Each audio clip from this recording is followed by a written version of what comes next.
आदिनाथ कोठारे आणि उर्मिला कानेटकर यांच्या घटस्फोटामागचं सत्य. 15 वर्षांचं नातं अखेर संपलं.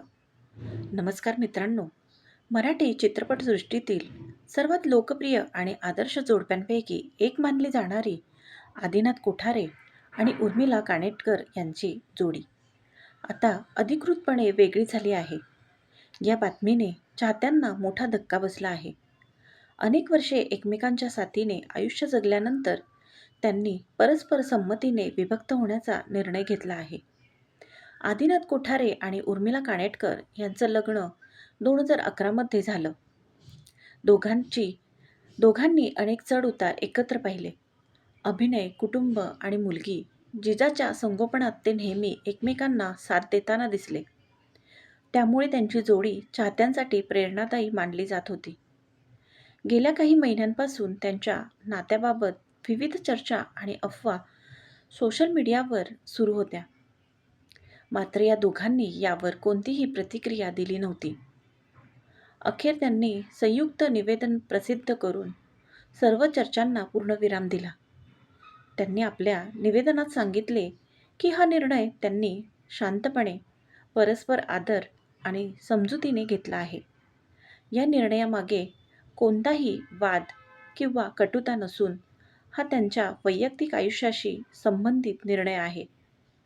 सर्वात महत्त्वाची गोष्ट म्हणजे त्यांची मुलगी जिजा हीच दोघांची सर्वोच्च प्राथमिकता राहणार आहे. तिच्या संगोपनाची जबाबदारी ते दोघे मिळून पार पाडणार असून तिच्या आयुष्यावर या निर्णयाचा कमीत कमी परिणाम व्हावा यासाठी ते प्रयत्नशील असतील. याशिवाय त्यांनी माध्यमे आणि चाहत्यांना त्यांच्या खाजगी आयुष्याचा आदर करण्याची विनंती केली आहे. या विषयावर आणखी कोणतीही प्रतिक्रिया किंवा मुलाखत देणार नसल्याचे त्यांनी स्पष्ट केले आहे. ही बातमी समोर आल्यानंतर सोशल मीडियावर अनेक चाहत्यांनी आश्चर्य व्यक्त केले. काहींनी या निर्णयाबद्दल दुःख व्यक्त केले, तर अनेकांनी दोघांच्याही पुढील आयुष्यासाठी त्यांना शुभेच्छा दिल्या.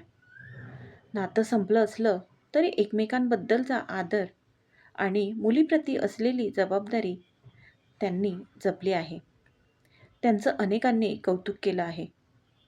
मित्रांनो, प्रत्येक नात्यामागे काही वैयक्तिक कारणे असतात. त्यामुळे कोणताही निष्कर्ष काढण्यापेक्षा त्यांच्या निर्णयाचा आदर करणं हीच योग्य भूमिका ठरेल. या विषयांवर तुमचं मत काय आहे? तुमचं मत मला कमेंटमध्ये नक्की कळवा. अशाच मराठी मनोरंजन क्षेत्रातील ताज्या बातम्यांसाठी व्हिडिओला लाईक करा, चॅनलला सबस्क्राईब करा आणि बेल आयकॉन दाबायला विसरू नका. धन्यवाद.